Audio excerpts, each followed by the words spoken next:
The last time I saw C. Thomas Howell, I think was in The Amazing Spider-Man, because he's the dad. He's the dad that does the crane. But in my head, I was like, oh, whatever happened to him? I thought he was gonna be bigger. Now I see what happened to him. Yeah, we're just gonna start this shit live. That's why I said I'm mad that I liked it. Like, I'm really pissed. He's Chinese. Welcome to the latest episode of Sarat and Chris's Movie Therapy Podcast. Yeah, it probably recorded all that. I'm just hoping it doesn't fuck up as we're recording and shit like that. Either ways, welcome to the latest episode of Sarat and Chris's Movie Therapy Podcast, featuring your boy Marcos. It's your boy Sarat, aka Makazi. It's your boy Marcos, aka At the Sunset Kid 56. Almost forgot my own Instagram name. Well, speaking of forgetting, this movie, I can see why the world forgot about this movie. God Oh, damn. they didn't forget. They try to bury this. So this week's movie, it's your boy's choice, Soul Man, the classic from 1986. Bro, so I can't remember how I came about this movie, but I've seen this movie like as a kid. Why? And Well, yeah, like what were you watching or what were you into that this I came have across? no idea. And then like I saw like a story, because you know all the kids, all the TikTokers, all these Instagrammers and all whatever, they were like, oh my god, look at this movie. And it was like a 15-second, it was like a 2-minute story about it. And I was like, oh, I forgot about this. And then I was like, oh, we're watching this immediately again. Dude, listen, first of all, I watched this on YouTube. I don't know if you watched it on YouTube. I watched it on YouTube. I unfortunately digitally acquired it, as they say. Well, I'm saying for movies like this, for hard to find movies, and one example I use is King of the Kickboxers with Billy Blanks. We should do that. I don't know if you guys did it previously. No, that's one of my favorite like martial arts movies. But like on YouTube, YouTube is a good, platform for finding these older movies that, people might have forgot about, over the years and shit like that. Like I've seen a lot of like, things from the past that I might have forgot about and just found on YouTube because I couldn't find it streaming anywhere. So like if you're listening right now and you're looking for an old movie, try YouTube. You might be able to find a fully uploaded, version.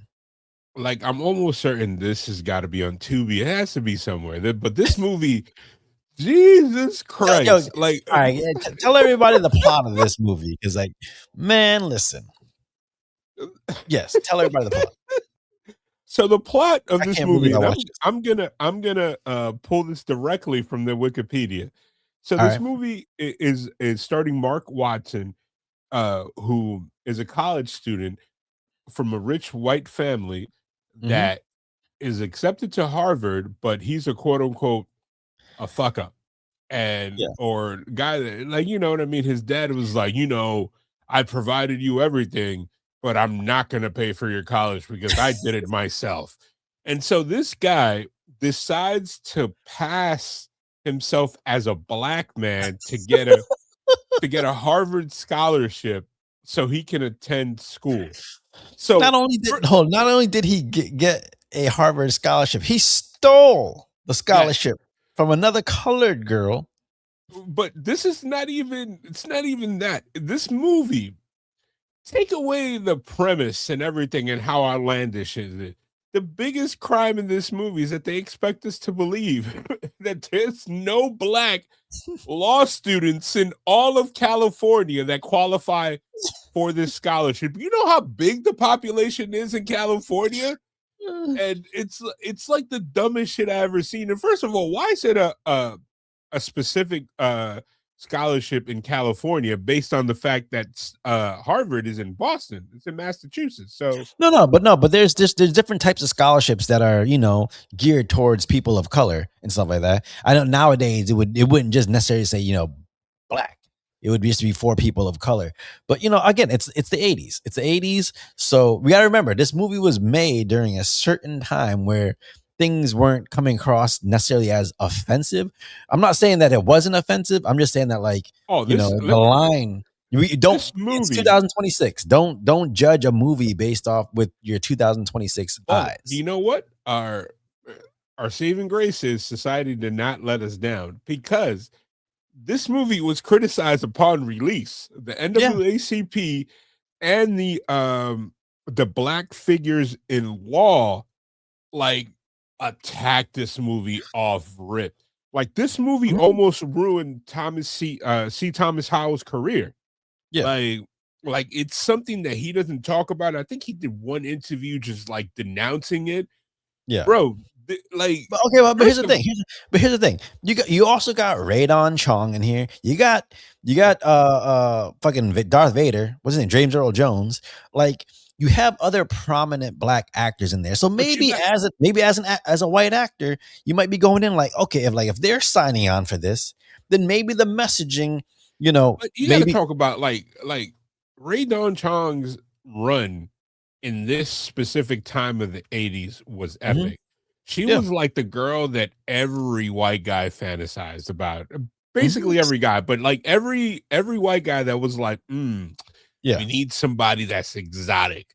Somebody get Ray on the phone. And she personified. She's a black woman with an Asian last name. Yep. Like I'm trying to figure out what her actual ethnicity is because she's like multifaceted. Watch her just be like American. Surprised me. She's Canadian. Number one, she's not even American. Oh snap! She did marry and date Thomas C. Howell after this movie, so she didn't think that bad of it. Well, here's the thing. I get what they were trying to do. I get the story they were trying to tell. Now, we're talking about execution, probably could have been done better. But I get that they were trying to tell that story of, walk a mile in my shoes and see what I've been through. But so this is the most ham-fisted version of that story. I get it. I get that it's a very the execution of the movie probably wasn't the best. So I can't. I'm not going to fault them for not trying that story because that is a story. It's something that people always say like, "Hey, walk a mile in someone's shoes, and you can really see what they've been through." The casting in this movie, you alluded to it earlier, is insane. Like they have James Earl Jones, they have of course Radon Chong, they also have Leslie Nielsen, as the racist dad. Throws a mean right, and then Julius Louis Dreyfus, Elaine.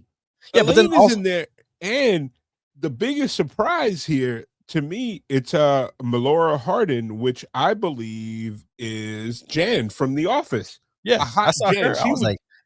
She was 19, 20 in that role, bro. She was a nice looking 19-year-old. I was like, ooh, okay, bro. So first of all, can we unpack the bullshit that is? No. First of all, did you like the movie?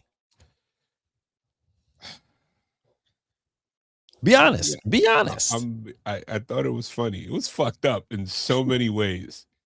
It was fucked up, but it's like I guess it's wrong that I'm like, this movie is an 80s movie through and through. Yeah, like you know what I mean. This movie crawled so Tropic Thunder can run. Yeah, like you know what I mean. Like,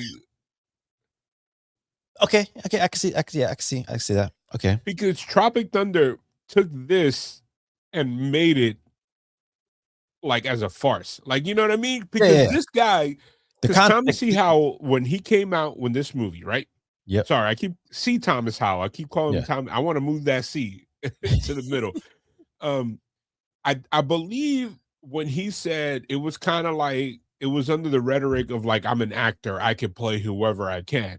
Yeah. And then when RDJ did it in Tropic Thunder, he was making fun of that whole thing. Yeah, like you know what I mean. He's making fun of the idea that the actors are so crazy that they can think that they can play anything all based off of stereotypes. Yeah, and speaking of, first of all, so the whole movie is like the whole plot is held up by toothpicks, dog. Yeah, like. He just happens to have a buddy that works in a cosmetic company that has super tanning pills. No. Here's the thing. Okay, I don't know necessarily if it's a pill, but they do have these injectables that turn you very dark to the point that across the spectrum of days. He took the pills like on 5 p.m. By 9 p.m. he was like, "What it is, bro?" See, and he like Jerry curl his hair? No. What did he do? He like textured it to like, yo, this is like if this movie came out now, it would be a commentary. And first of all, well, okay, no, go shout ahead. out to the Asian culture out there. But what the shit that he did with his hair is shit that you see on Instagram all the time. The Asian dudes do where they trying to get froze. Like, you know what I mean? Like they what is it? I believe he permed his hair and then picked it out or something like that, and then put Jerry curl juice. First of all, the entire plot of this movie to me would have fell apart as soon as he stepped out of the house, and a black dude like, what the fuck is wrong with this white guy? Well, okay, like, everybody knows this guy. Like all the black people were like, oh, it's a brother to us. See, exactly. And so again, I should have been more offended by this movie than I was. I actually enjoyed watching the movie, but I see why there's a fervor around it. I think that to me, that's where it falters the most. Because again, with Tropic Thunder, you knew it was a guy playing a crazy actor who's trying to get away with some shit, and everybody knows he's not that. Where in this movie, they tried to pass it off as if all the black characters couldn't tell that this dude wasn't black, and that's so where many black actors and like recognizable faces and names in it, and they're like, oh, hey, what's up, brother? And then it's like, it's in like part of the movie. Like, okay, I don't know if you found it funny, but that dinner scene was infuriating. Like, I know in the 80s, people were like, oh, this is the funniest shit ever. Well, my man, so for those of you out there listening, okay, go on, because I might have a different take on that dinner scene than you. But go ahead. Jan, so Leslie Nielsen plays Mark, the main character's landlord, when he moves to Harvard. Yeah. And the whole thing plays up as he used his real name to move into the place, and the guy thought he was white, and then when he saw it was a black guy, and he was like, whoa, like he was like, well, it's too late. He moved in. He's obviously from the moment, he's set up to be one of the bad guys in the movie. Yep. And he has a daughter who he meets as he's moving in, and she instantly is introduced. First, they try to be funny. They're like, oh, she's attracted to him. But then you immediately find out throughout the movie that she just likes to fuck people of color. And if this movie was in 2026, movie was in 2026, this would like put like a microscope over certain types of women that are out there. They're like, I'm doing my part, like Q and the Star Troopers, like, you know what I mean? Like, I'm not racist because I have sex with all the United Benetton colors or whatever. Yeah. And so she's having sex with him, and we'll talk about that later. And then she ends up bringing him to dinner because, again, she wants to offend her parents. She's like, no, I don't think she wants to offend her parents. I think she genuinely just has a thing for colored people, and she doesn't think there's colors, anything wrong. At the end, she pulls up with the Native American. Yeah, but I'm saying I don't think she thinks there's anything wrong with it. But but she grows up in a racist family. Yeah. So, first of all, if you see there's like 4 different point of views. Like the mom sees Mark as a spear chucker. If you guys don't know what a spear chucker is, like when she's talking to him, she's picturing him wearing like African garb with a spear. Yeah. And then you move to the little brother. He sees him, immediately looks like Prince to him. And then the dad, in like at first, like when I watched this years ago, I died laughing. The dad was like, "Hey, go get my heroin pipe, woman." And I was just like, but then if you sit and marinate with the scene, I'm like, holy shit, this is really fucked up. No, it is, but okay. Now let's look at the context of the scene. The context of the scene is this girl brings this black guy home, and now we're showing everyone else's stereotype. They're the version of the stereotype that they see in their head. So when I look at that context, like I'm not necessarily that thrown off by it, because what you're seeing is like you're basically seeing the most stereotypical point of view from these people of a black person. So that's why they see it that way. Now, obviously, it's fucked up because you got a white guy playing the black guy, and you're like, oh, they can't even tell. But it's one of those things where it's like, for some people, they're basically highlighting that for some people, when they see a black person, this is what they see. So, do you think because it's the same time period, do you think this is how Will and his friends are looking at Lucas? When they're sitting at dinner, they're like, not necessarily them, but maybe some of the adults. Because it's like they say, kids aren't born racist. You grow up and you learn it's a learned trait. So when you're kids, you play with everyone, and it's when your parents come over and say, hey, don't play over there. That's when all of a sudden you see those lessons being instilled. And then there's another scene because I see where the director's like, nah, bro, we're trying to open people's eyes, but his execution is horrible. Terrible. The basketball scene, bro. Yes. How they're like, it's a stereotype that black guys are really good because the captains are like, no, we want him. And then he turns out to be bad, and they're like, man, so the stereotype is wrong, but the other black dude is hooping. So I'm like, wait, are you reinforcing a stereotype with a stereotype? Like, no, well, I think they're just putting it as like, hey, there's black guys that are good at basketball, and there's black guys that are bad at basketball. It's not like not a black guy. We know as an audience. No, but I get it. But what I'm saying is like, I think again, execution of the movie. Like, I'm not mad that they're going for this story, but trying to play it off that nobody can tell that he's white. That's when you're like, okay, now he's trying to act like black. It makes it another movie. Like when he's talking, like, hey, when he's talking, and like even in the racist scenes, like C. Thomas Howell is saying these things. Yeah, like, you know what I mean? Like, he's like, he's reading lines with people, and he's like, "Say, brother," like, you know what I mean? You're like, wait a minute.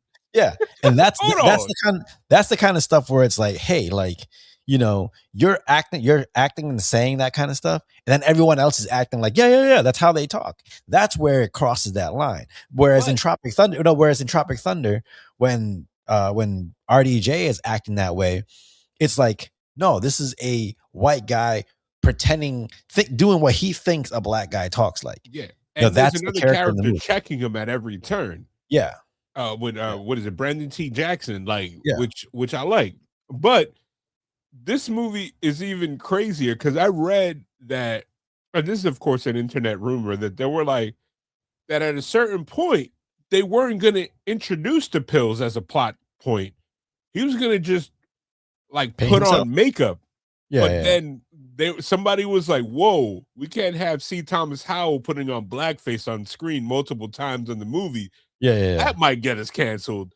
Back then. And I was just thinking about like, yo, he read this script. He auditioned for this. Like, you know what I mean? Like, well, okay, again, here's the thing. He auditioned for, and this is one of the things, because if I'm looking at the actual story that they're trying to tell, as an actor, I'm probably looking at, and this is why I think maybe, James Earl Jones and Radon Chong like signed on for the movie. Because what the story they're trying to get across is like, hey, like, again, walk a mile in my shoes, see what I've been through. Like, this isn't about trying to reinforce stereotypes. It's about trying to show that, like, hey, these like black people kind of go through some shit that like white people have no idea. Like, that type of life. I just hope that, like, you got to think about when this movie came out, he was on the downslope.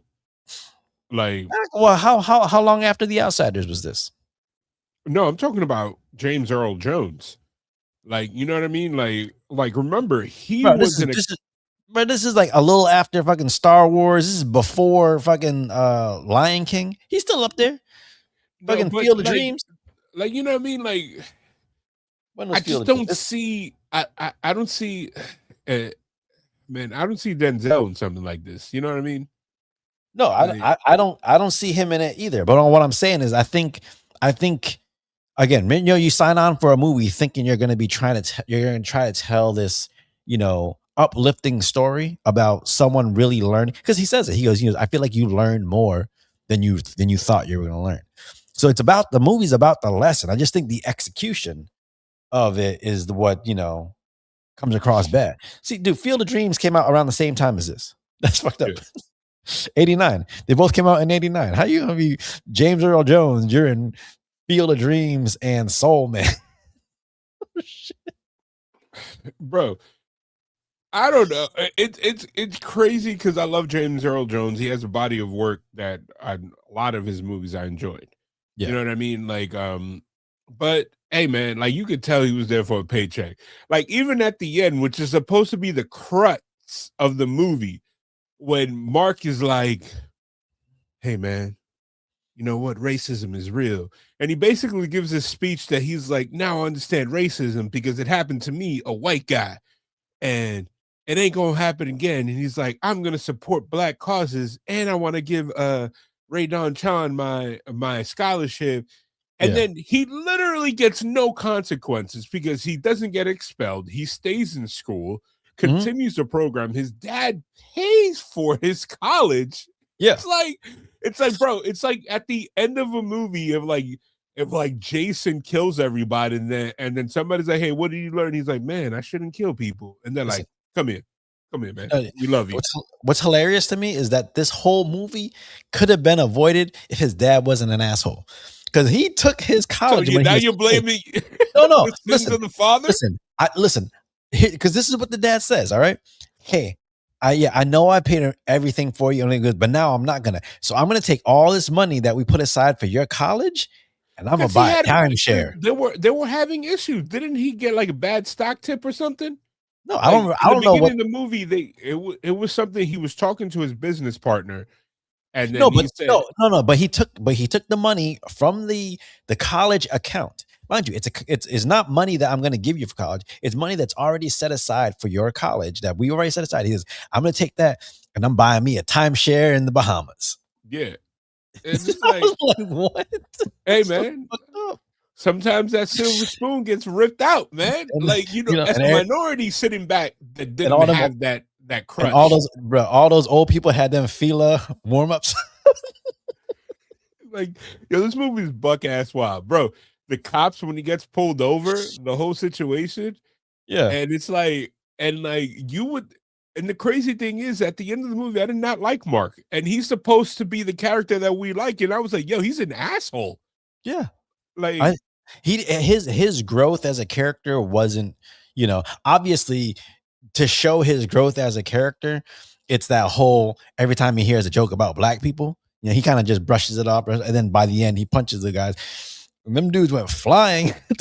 Bro, can we talk about how he's like, "Man, you don't know what my people been through," and he's like, "What am I even saying?" I was like, no, but that's what I'm saying. Like, I don't think his growth as a character was it didn't feel genuine, and it didn't feel like had no consequence. Emotional. It's like that's the thing. It was the thing. It's like you don't feel. It feels like it's he's going. It feels like his lesson was learned because the story says his lesson was learned, but you didn't actually really feel it in the performance or in the story.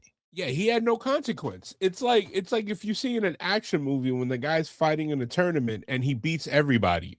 Yeah, from the beginning through the end, he just goes undefeated. Has no trials, no tribulation. He just immediately gets his ass, kicks everybody's ass, and then at the end is like, "Oh man, I grew as a better." Like, no, you didn't. Like, no, but here's the thing. I think there was a little bit of transformation in his character because he did learn, he learned something that he wasn't privy to.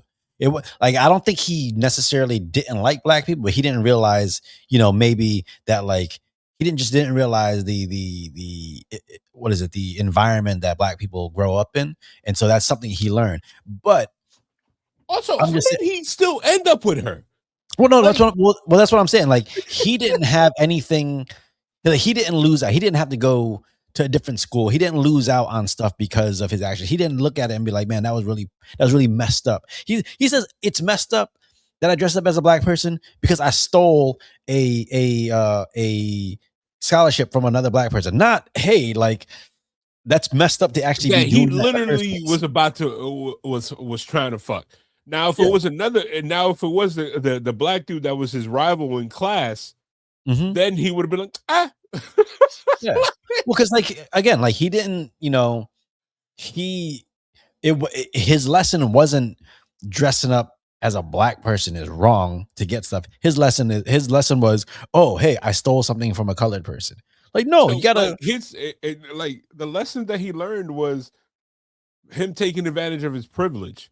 Like, you know what Yes. I mean? Like he didn't. It's like he did blackface the entire movie for no reason. He's like, oh man, I shouldn't steal from the misfortunate.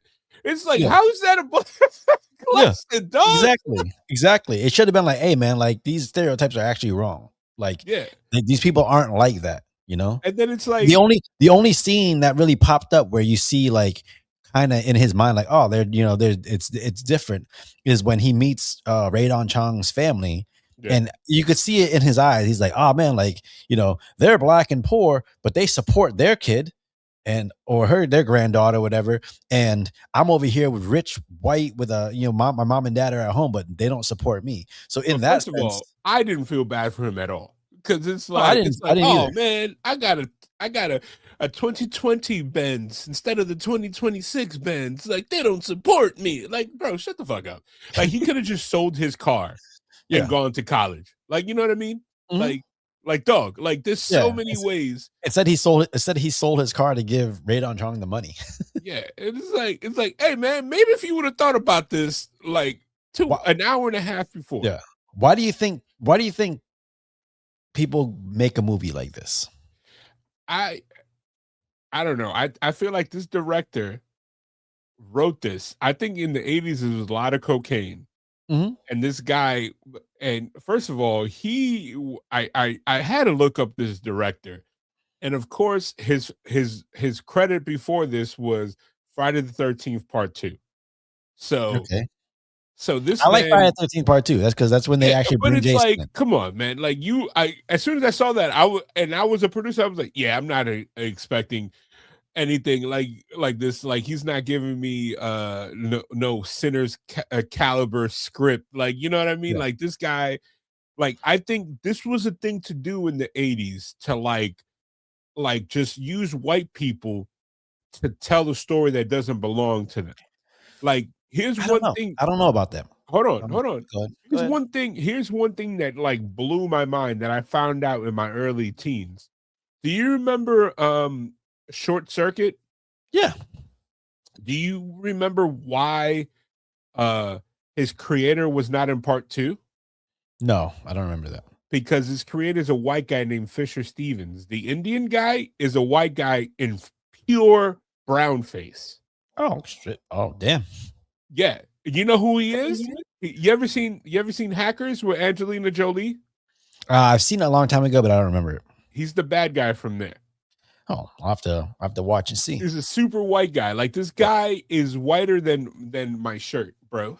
See, the thing is, I don't necessarily think it's them using a white person to tell a black person story, even though it probably could have been told much better in that way. I think it's I think they were trying to tell they was trying to do this social commentary. They were trying to tell a specific type of story where they're like, hey, like I said, go, you got to go experience what life is like for that person in order to see where they come from. The issue I have with the movie, and I think where it goes wrong, is when he was living like a black person, he was living through stereotypes, and they made it seem like everyone, including the black people, couldn't see the stereotypes. Yeah. That was the issue. That was the issue for me. I think the movie would have worked better if like the black people were like, yo, this is obviously a white guy. Yeah. Like, and then like the establishment will be like, no, what are you talking about? He's Mark. He's a black guy. Like if they would have had a situation when James Earl Jones saw him and immediately went to the faculty and was like, yo, why is this white kid under a black scholarship in my class? And then like if they would have had, like, you could have even put Leslie Nielsen as like the dean of all students and been like, oh, no, he's black. And then like, what are you talking about? Look, he acts exactly looks like you guys. What are you talking? That would have been a different story to tell. But no, the fact that everybody was clueless made this movie look stupid. Exactly. Here's the thing. You could have even did it where James Earl Jones could see him, knew that he was a black kid, but then was like, you know what? No, I'm gonna let this kid, because it is set in Boston, and Boston is notoriously like historically racist. It's like, oh no, let me let this kid go through this, because he's gonna need to learn this life lesson right now, and I'm gonna let this kid go through this shit. And there's certain scenes that doesn't make no sense. Like, why did they beat him up because he was black in jail? Because it's Boston. That's a Boston thing. I think that's a commentary on Boston more than anything. There was so many things in this movie, and like at least have his friend be like, "Hey man, you know what? At first I was having fun, but this is weird now. Like, like maybe like and have him be kind of like the guy that's an asshole, but his friend's like, yeah, man, like let's keep on doing this. We'll figure this out." He was about to leave. Yo, we're getting evicted. You know what? No, we'll figure this out. I think the issue again, yeah, right. He's a if you see your friend doing something dumb, I'm not going to be the type of friend that's going to stop it. No, but I think what this movie was missing is he kind of goes from experiencing these lessons, these things that's happening, because he's a black person, to just all of a sudden he doesn't go through a moment where he's starting to like understand like the racism and stuff like that. The only time he learns that lesson is because he gets caught. That's it. He gets caught, and it gives him inconveniences. Yeah. And then can we talk about how he immediately, like, in addition to not getting consequences, like he just woke up the next day, he's like, oh, I missed one dose of the pill, I'm immediately white again and my hair is back to normal. I was like, what? Yeah, I was wondering, like, how are they gonna explain the hair? Like, yo, he just got a head to sleep, but like either he went to a salon, like nothing. No, he was like, yeah, man, I learned my lesson. And listen, they wasted so many performances in this movie. Like, listen, the last time I saw C. Thomas Howell, I think was in The Amazing Spider-Man, because he's the dad. He's the dad that does the crane. But in my head, I was like, oh, whatever happened to him? I thought he was going to be bigger. Yeah, now I see what happened to him. It's like, Jesus. So do you think we explain away movies like this? Because there's a few of them that are like not even racial, just stereotypical, that you're like, bro, how much cocaine were you doing when this movie came out? Like, I understand in the 2000s and the 90s, there's a lot of bullshit movies, but some of these plots are like, this is fucking stupid and crazy at the same time. Okay, one, I will say, like I said in the beginning, like, you can't judge an older movie with 2026 eyes, just because society is different. What's socially acceptable is different. Now, I'm not saying this movie was ever socially acceptable. I'm just saying maybe back then someone would have, taken the chance on making this movie, because in their mind, they're like, no, I'm trying to tell a story about how, like, this white kid learns, what black people go through. But it's just, it's terribly put together. That, but like, do you think somebody in the 80s saw Genghis Khan, which is a real movie, starring what the hell's his name? The dude from The Godfather. I almost said William Dafoe for a second there. It's starring oh my god. Yeah, the dad from Superman. Yeah. Now I gotta look him up. I know it's gonna be fucked up because it's a really, really famous dude. Marlon Brando. When Marlon Brando, was it him or was it it was one of those old white guys that they played Genghis Khan with yellow face. Yeah. In the 50s or 60s, you think somebody in the 80s was like, yo, that's fucked up. And they're like, yeah, man, that's fucked up. You know what? Let's turn that on its head. Let's come out with Soul Man. No, but here's the thing. I think the issue is like, when you're playing a character and you're playing the character as a different race, and then everyone else in the movie isn't in on the joke. I think that's where it falters. Again, like Tropic Thunder, everyone's in on the joke. Everybody knows it's a white guy playing a black guy, and he's playing it way too stereotypical. But that's kind of the commentary on it. His guy is so nutty as an actor that he thinks that's the right thing to do. So I made the wife sit through this. Okay. And I was just like, what'd she say? She was like, what the fuck? She kept walking in and out of the room. She was like, this is the worst. And then I was like, yo, this will never be believable. And then she was like, she basically turned to me. She was like, what about Rachel Dolezal? And I was like, ooh. She identifies as black. Ooh. Listen, that's a complete complete white woman that basically saw Soul Man and said, I'll have what he's having. No, but here's the thing. We've gotten to that point in a society. I might be, hitting on some fucking opinions nowadays, but like we've gotten to a point in society where it's like if somebody identifies that, you're not allowed to call it out. Even though you should be calling it out. And this is again we're talking about racial identity. We're not talking about anything else. We're talking about racial identity. Like you know what I mean? Like I don't expect Lily to come in one day with some locks and be like, yeah, I'm a 10th. My uncle by marriage is black, so therefore I'm black too. And it's like, wait a minute, what? Like, you know what I mean? It's like one of those situations that you're like, oh man. But you know what? Be prepared.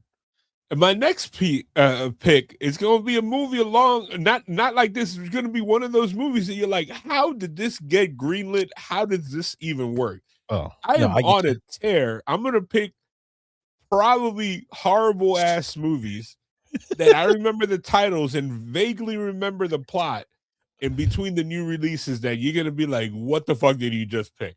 Yeah.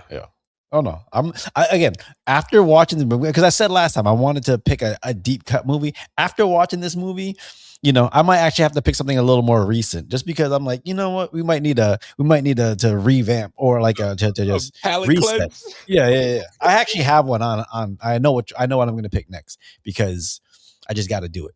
But yeah, I already know what's coming. Anyways, all right, so before we get to the end of this episode, hot take of the week. Now, I feel like this next one, my hot take of the week, I feel like it's going to garner a decent conversation. So that's why I'm starting it pretty early in this episode. Okay. And I actually had to watch it again just to make sure I was. Hold on.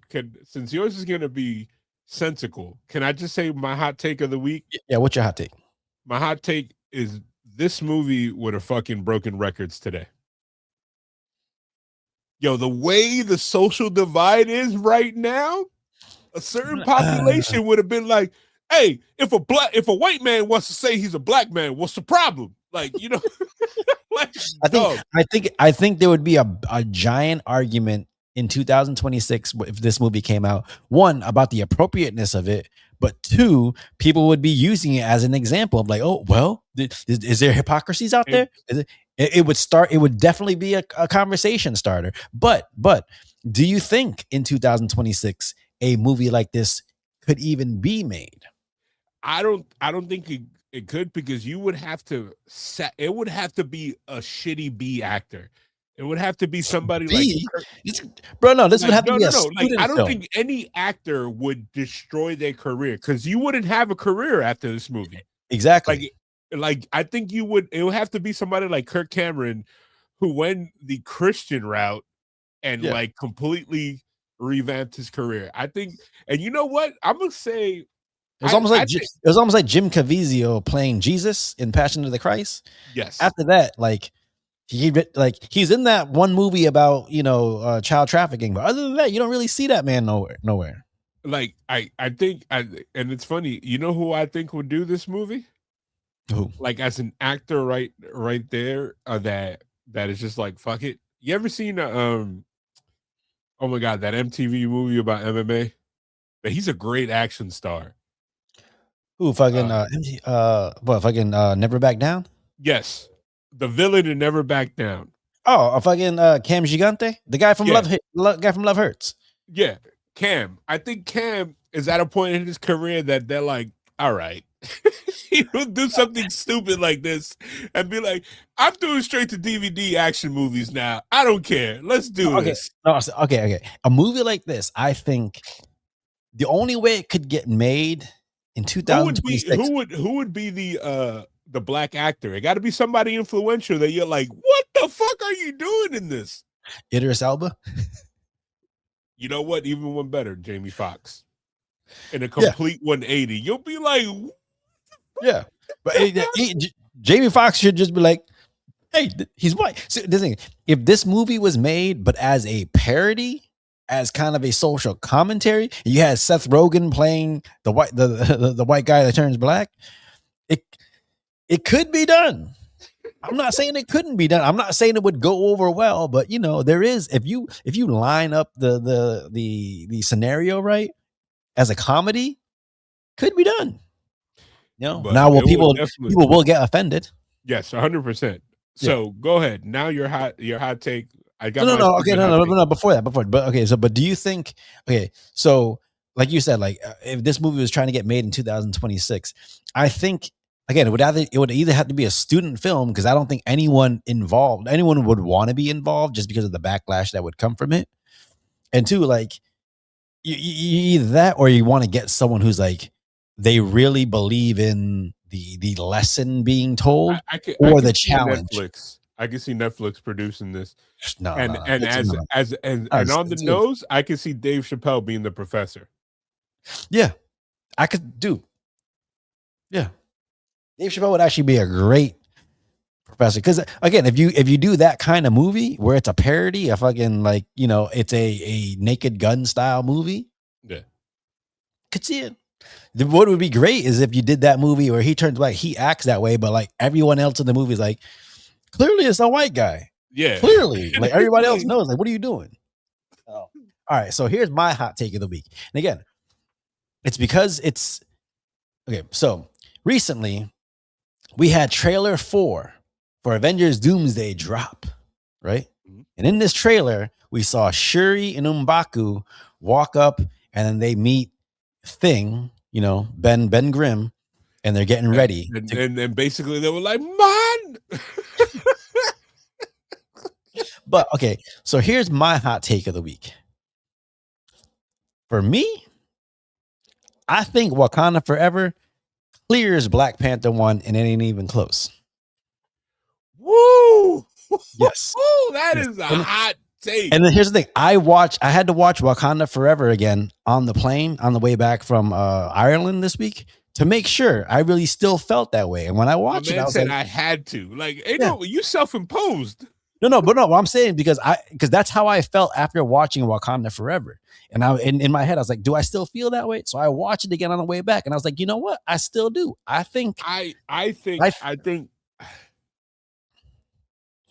Listen. We've got enough distance from the release of Black Panther. I think Black Panther itself as a movie overrated. I don't think it is. It was really good. It still motivates me. It gives us 2 great performances in one movie.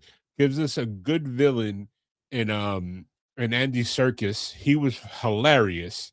Mm-hmm. Like literally everybody looked like they were having fun. Yes. Did it have some plot holes? Of course. Did it feel rushed? Could it have benefited for like 20 more minutes so you could flesh everything out? Yes. But I think for what it was, Black Panther is the better superhero movie, and it makes me feel good.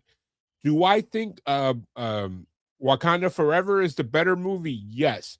But that is also with an asterisk. The reason why is because the feelings that I got in that movie was feelings that I didn't expect to ever feel in a Marvel movie. Like, dog, like I legit, you should. At the end of the movie, like during the credits, when Shuri met T'Challa's son, yeah, and then the Rihanna song kicked up, and they went to, I bawled like a kid. Okay. And I felt real emotion because the whole movie felt like a montage, like you felt the loss of a hero. Okay. And more so, and I'm a huge Fast and the Furious fan. Yeah. I didn't feel like that when they did the Paul Walker, it's been a long. I was just like, that was the better song. But go ahead. But it was a better song, but I didn't feel that way. Like I felt the finality of losing. Okay, but there's a difference. But there's a and difference the though. actor. There's a difference though, because Fast and Furious was halfway done shooting before, when that happened. So they were trying to they had to steer the story after. So it was kind of a tribute at the end. Whereas this movie felt like, the whole movie is based on the loss of Chadwick. Now here's the issue. Here's my thing. And this is why I say it's kind of a hot take. Everybody acted a lot better in the second one. Like, yeah, I know. But what I'm saying is okay, even if say if Chadwick didn't die, but this was naturally the story they wanted to tell, I think this story carried a lot more emotion than the first one. I felt the first one was kind of, people talk about it as if this is a great thing. I think it was kind of just a regular superhero movie. It was lighthearted on purpose, but Chadwick made that movie. No, in Chadwick the second one, it felt like everybody was dealing with the loss, like character-wise and as an individual. No, I get it, but I get it, but again, with the story that was being told, you're being told the story of okay, losing King T'Challa, everybody dealing with that, and then all of a sudden this new superpower comes in there, and you're trying to fight and figure out what's going on there. I feel like that story was way more emotional, way more heartfelt. I felt like Namor was a stronger villain than Killmonger. Yeah. Killmonger had the better lines, but I feel like he was a stronger villain. I felt like Black Panther 1 was kind of just your run-of-the-mill superhero movie with a couple great performances. I think when people were comparing Killmonger to the Joker, I was like, yo, you guys are crazy. Now, I love Michael B. Jordan. I love his portrayal of Killmonger. But other than the opening scene where they tried to do the whole thing in the museum, he wasn't that, deep of a villain in my eyes. He felt like a stereotypical villain. He felt like I put Black Panther on par with Shang-Chi. Okay. But it's I think he made a character that came off better. I think the fact that Killmonger is so ingrained in our minds, I kind of disagree with your take on him. However, the movie as a whole, it was doing a lot more heavy lifting than this movie did, because it was establishing the character that was establishing an offshoot, which was what's it, Captain America Civil War, or was it the first? Yeah, it was Civil War. It was Civil War. Yeah, it was establishing him there, or based off of there, and Wakanda Forever was a movie about loss. It was not a movie about superhero. It was a movie it was a character profile on how individuals deal with loss. Mm-hmm. And Letitia Wright, to her credit, acted her ass off and held her own in front of Angela Bassett. Angela Bassett's entire speech, when she was like, "I have given everything," still gives me chills. Bruh. Like such a powerful speech. And even the action